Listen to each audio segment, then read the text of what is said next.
Israel और Hezbollah के बीच जंग बढ़ती जा रही है। इजराइल सीज फायर के लिए राजी हो रहा है। हाँ। ऐसी खबरें अमेरिका की तरफ से फैलाई जा रही हैं। दरअसल इजराइल को लेबनान के अंदर अपनी सेना उतारने के बाद बहुत बड़ा नुकसान उठाना पड़ा है। इजराइल की सेना लेबनान के अंदर घुस तो गई है, लेकिन उसके सैनिक बहुत ज्यादा घायल हुए हैं और मारे भी गए। हिजबुल्लाह के लड़ाके एक लड़ाका कई इजरायली सैनिकों को हताहत कर रहा है। और हिजबुल्लाह ने अपने रॉकेट और मिसाइल हमले भी बहुत तेज कर दिया। जंग हो रही है तो इसका मतलब ये तो नहीं है कि सिर्फ इजराइल ही नुकसान पहुंचा रहा है। नहीं। सामने वाला भी ताकतवर है और वो भी इजराइल को काफी कड़ी टक्कर देते हुए इजराइल के भी नाक पे दम किए हुए। इसके चलते हुए इजराइल सीज फायर के लिए राजी हो रहा है। इजराइल के अंदर जो लोग हैं वो सीज फायर की मांग कर रहे हैं। अमेरिका की तरफ से एक प्रस्ताव लाया गया।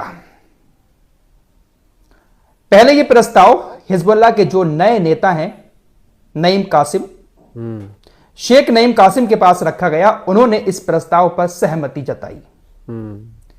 उसके बाद उन्होंने कहा कि अब पूरा मामला बेंजामिन नेतन्याहू के ऊपर है। हम इस प्रस्ताव पर सहमत हैं, हम सीज फायर के लिए राजी हैं। बेंजामिन नेतन्याहू अब आगे राजी होते हैं या नहीं होते हैं, ये देखने वाली बात होगी। लेकिन अमेरिका ने कल एक खबर दी कि बेंजामिन नेतन्याहू भी अब तैयार हो चुके हैं और बहुत जल्द दोनों पक्ष सीज फायर के लिए राजी हो जाएंगे। लेकिन दोस्तों, आज खबर आती है व्हाइट हाउस के जो स्पोक्स पर्सन है जॉन किर्बी, उन्होंने कहा था कि आज बेंजामिन नेतन्याहू एक मीटिंग करेंगे और अपने सभी साथियों से बात करने के बाद आखिरी फैसला लेंगे। जो विपक्षी नेता हैं या जो गठबंधन के साथी हैं बेंजामिन नेतन्याहू की सरकार के, उनसे आज मीटिंग करने वाला था ये नेतन्याहू, लेकिन इसने आज मीटिंग कैंसिल कर दी। मीटिंग होती और उस मीटिंग में सहमति हो जाती, सीज फायर हो जाता। शर्तें ये थी कि जो लिताली नदी है उससे हिजबुल्लाह अपनी सेना को वापस ले ले। हिजबुल्लाह इस शर्त पर राजी हो भी गया था। इजराइल की सेना जो लेबनान के गांवों में घुस चुकी है, इजराइल अपनी सेना को वहां से वापस लेगा। साथ ही साथ जो इंटरनेशनल फोर्स लेबनान के अंदर तैनात है वो इजराइल की सेना के साथ मुकाबला नहीं करेगी। वो हिजबुल्लाह को इस बात के लिए फोर्स करेगी कि वो इजराइल के ऊपर हमले ना करे।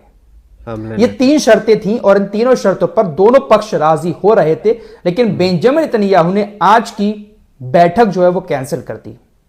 अमेरिका ने तो कल कंफर्म ही कर दिया था कि दोनों पक्ष राजी हो गए और जल्द ही सीज फायर का ऐलान कर दिया जाएगा। लेकिन बेंजामिन नेतन्याहू शायद नहीं चाहता कि लेबनान के बॉर्डर पर सीज फायर हो, क्योंकि अभी तक इजराइल को एक साल के अंदर कोई भी जीत हासिल नहीं हुई है।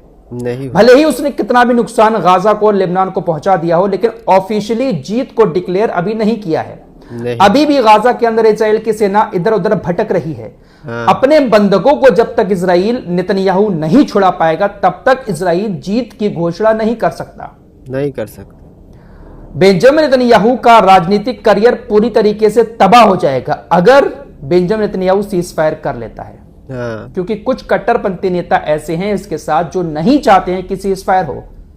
और गठबंधन की सरकार ये चला रहा है, अगर इसने सीज फायर किया तो गठबंधन टूट जाएगा और इसकी सरकार गिर जाएगी और इसके ऊपर जो भ्रष्टाचार के मुकदमे चल रहे हैं फिर कोर्ट इसको घसीट कर जेल भी पहुंचा सकता है। इसलिए यह मासूमों के खून के साथ खेले जा रहा है। जरूर हमले कर रहा है और जंग को बढ़ा रहा है। जितनी जंग बढ़ेगी उतनी ये कुर्सी पर मजबूती से बैठा रहेगा। इजराइल के जो लोग हैं वो सीज फायर की मांग इसलिए कर रहे हैं क्योंकि हिजबुल्लाह ने नुकसान बहुत बड़ा पहुंचाया है। इजरायली अखबार यदियोत अहरोनोत ने कुछ आंकड़े दिखाए हैं। हिजबुल्लाह ने जो आग लगाई है उससे कितना नुकसान हुआ है उसकी एक झलक दिखाई है। तकरीबन 9,000 से ज्यादा इमारतें और 7,000 से ज्यादा वाहन, गाड़ियां पूरी तरीके से क्षतिग्रस्त हो गए हैं। नहरिया, किरियत शामोना, जाराइट, मनारा, शटौला, इन सभी शहरों में, इन सभी जगहों पर बहुत बड़ा नुकसान हिजबुल्लाह ने पहुंचाया है। बस्तियां छोड़कर तो लोग पहले ही भाग चुके हैं, लेकिन नुकसान भी बहुत ज्यादा हुआ है उस बॉर्डर पर। इसलिए सीज फायर की मांग लगातार उठ रही है। जैसा कि मैंने अभी शुरू में कहा कि गाजा में भी इजराइल अभी जीत हासिल नहीं कर पाया है, सिर्फ छिछोरी हरकतें उसकी सेना कर रही है।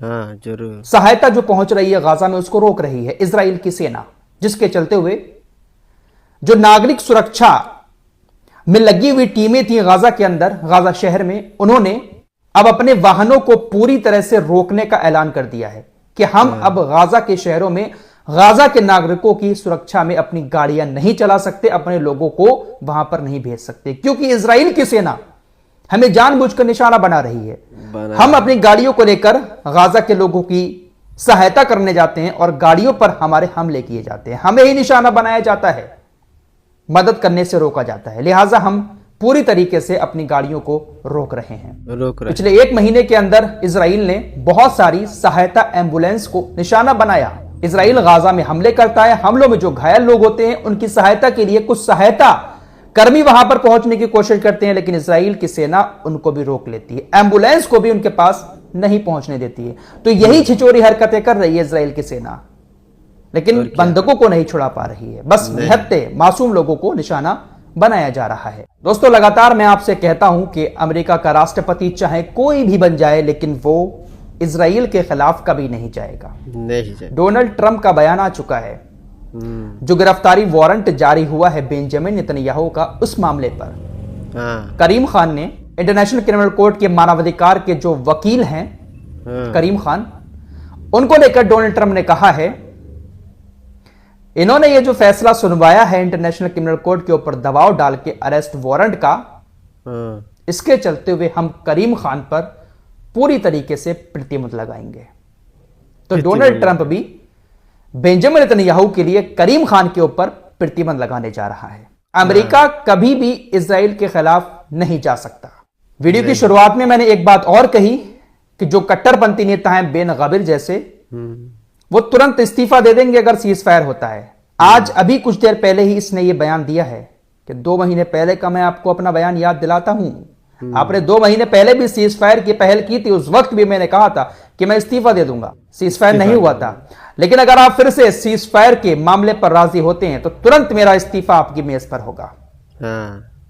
और इस्तीफा अगर इसने दे दिया तो इसके जितने भी मेंबर हैं नेसेट के, वो सारे के सारे गठबंधन तोड़कर वापस आ जाएंगे और सरकार गिर जाएगी। तो सरकार चलानी है, भले ही वो खून की नदियां बहाकर चले। सरकार चलाने के लिए कोई कुछ भी कर सकता है। हर देश के अंदर यही सिलसिला है, कुर्सी बचानी है तो भले ही उसके लिए कुछ भी करना पड़े, कुछ भी करना पड़े। कुर्सी है ही ऐसी चीज। आज सुबह इजराइल के गोलान हाइट्स में माउंट हरमन साइट पर हिजबुल्लाह की तरफ से एक ड्रोन लॉन्च किया गया, उसने हमला किया और उस हमले में इजराइल की एक महिला सैनिक और एक रिजर्विस्ट गंभीर रूप से घायल हो गए। इजरायली मीडिया के मुताबिक दोनों पीड़ितों की हालत गंभीर है और उनके परिवारों को इन्फॉर्म कर दिया गया है। परिवार वाले बहुत परेशान हैं, महिला सैनिक भी मारी जा रही हैं, घायल हो रही हैं। गाजा स्वास्थ्य मंत्रालय का एक आंकड़ा सामने आया है जिसमें बताया गया है कि 7 अक्टूबर 2023 से 1 नवंबर 2024 के बीच इजरायली सेना ने गाजा में 7,160 नरसंहार किए हैं और 1,410 फिलिस्तीनी परिवारों को नागरिक रजिस्ट्री से पूरी तरह से मिटा दिया गया है। नामो निशान भी नहीं है उन परिवारों का कि ये परिवार कभी इस गाजा के अंदर रहा भी करते थे। पूरा का पूरा कुनबा तबाह हो चुका है। इतिहास में ऐसी जंग शायद, ऐसी तबाही शायद पहले कभी नहीं हुई है। गाजा पट्टी के अंदर जमीनी रास्ते से तो सहायता इजरायली सेना नहीं पहुंचने दे रही है, तो कुछ पड़ोसी देश दिखावे के लिए हेलीकॉप्टर के जरिए कुछ सामान गाजा के लोगों के पास गिरा रहे हैं, एयर ड्रॉप कर रहे हैं। आपको मालूम है किस तरीके से ये लोग करते हैं। कल भी एयर ड्रॉप हुआ था और आज भी एयर ड्रॉप हुआ, लेकिन गाजा के लोगों के मुंह तक निवाला नहीं पहुंच पाया। ऊपर से खाना फेंका जा रहा है, लेकिन वो खाना भी इजरायली सैनिकों के हाथ लग रहा है। गाजा के ऊपर कुछ हेलीकॉप्टर पहुंचते हैं और ऊपर से खाना पहुंचाते हैं, लेकिन वो खाना जो है वो नेट जारिम गरियारे में जाकर गिरता है और वहां पर इजराइल की सेना तैनात रहती है। जो भी खाना वहां पर गिरा उसको इजरायली सेना ने हड़प लिया और उसका इस्तेमाल फिर इजराइल के सैनिकों ने किया। गाजा पट्टी के लोग भूखे के भूखे ही रह गए। उधर रूस और यूक्रेन के बीच भी मामला गरमाया हुआ है। नाटो पूरा साथ यूक्रेन का दे रहा है, हथियार भी दे रहा है और हर तरीके से मदद कर रहा है। रूस ने यूरोप से कहा है कि यूक्रेन को परमाणु हथियार भेजना वर्ल्ड वॉर 3 की शुरुआत होगी। रूस का यह बयान उन रिपोर्टों के बाद आया है जिसमें यह दावा किया जा रहा है कि बाइडेन ने परमाणु हथियार यूक्रेन में तैनात करने की इजाजत दी है। इसी पर रूस ने कहा है कि अगर ऐसा होता है तो वर्ल्ड वॉर 3 की ये शुरुआत हो जाएगी। वैसे रूस तालिबान के भी काफी करीब आ रहा है। रूस ही वो पहला देश था जिसने ये कहा कि हम तालिबान को आतंकियों की लिस्ट से हटा देंगे। चाइना तो हटा चुका है, अब रूस ने भी तालिबान को आतंकियों की लिस्ट से हटाने का प्रोसेस स्टार्ट कर दिया है और बहुत जल्द रूस भी तालिबान को आतंकियों की लिस्ट से बाहर कर देगा। मिस्र पूरा साथ इस जंग के दौरान इजराइल का दे रहा है, लेकिन मिस्र को नुकसान भी बहुत ज्यादा हो रहा है। लाल सागर में सबसे ज्यादा नुकसान किसी को हुआ है हुतीस के द्वारा, तो वो मिस्र को हुआ है। मिस्र के विदेश मंत्री ने आज चेतावनी दी है कि अगर ऐसे ही लाल सागर के अंदर सब कुछ चलता रहा तो हम तो बर्बाद हो जाएंगे, अर्थव्यवस्था बिल्कुल बिगड़ जाएगा। लाल सागर में सबसे ज्यादा नुकसान उठाने वाला कोई देश है तो वो मिस्र है। जब याराना गहरा है तो नुकसान उठाने में क्या जा रहा है, बर्बाद भी हो रहे हैं लेकिन रहेंगे उसी के साथ। उधर तुर्की जैसे देश हैं वो अपना पूरा काम निकाल रहे हैं इजराइल के साथ याराना करते। तो सभी देश अपनी अपनी पे लगे हुए हैं और गाजा के लोग भूखे प्यास से तड़प रहे हैं। दोस्तों, हमारी वीडियो पसंद आए तो फॉलो सब्सक्राइब कीजिए और साथ ही साथ शेयर भी कीजिए। मिलते हैं अगली वीडियो में, तब तक के लिए अपना ख्याल रखें। धन्यवाद।